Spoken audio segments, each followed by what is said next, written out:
Our world is covered in water. Yet somehow we know more about the surface of the moon than we know about the deepest parts of our lakes, seas, and oceans.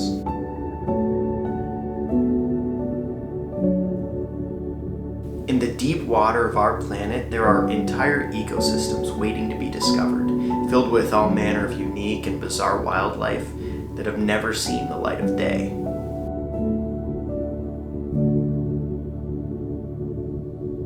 There are new species to find, and known species that we don't know all that much about. We got some pretty neat sea life here, so Perhaps most importantly, there are answers regarding who we are and where we came from. Remnants of our own human past buried beneath the waves, just waiting to be dredged up.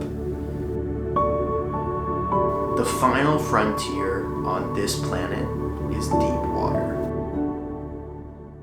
And we're going to get to the bottom of it.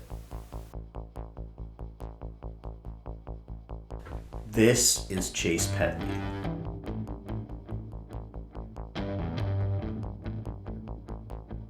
He's a veteran of the Marine Corps,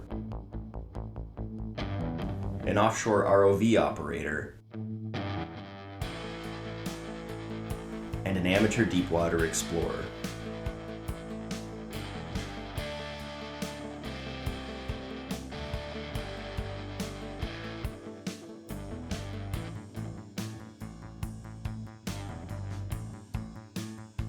One of the most fascinating people I've ever had the pleasure of meeting. He's as close to a modern-day mad scientist as you're gonna get. Just found my first cave. And it's all mine. And it's under my house. So nobody knows. With a self-taught passion for physics and engineering,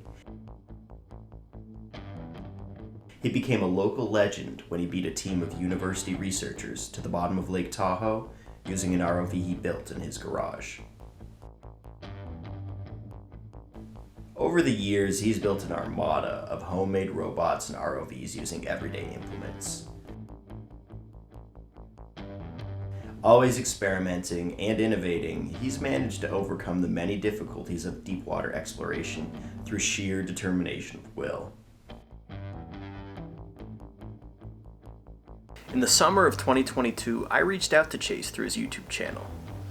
We hopped on Zoom and talked for close to 2 hours. I was drawn in by his life story, his deep water exploration journey, and his unconventional methods. There was a story to tell,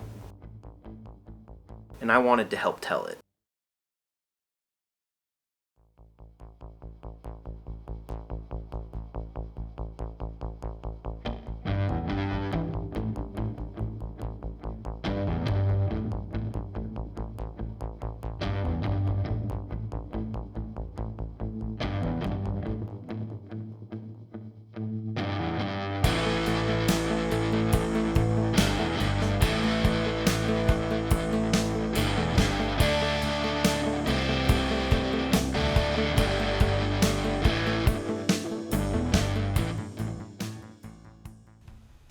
If everything's good, Chase, you can get started. Yeah.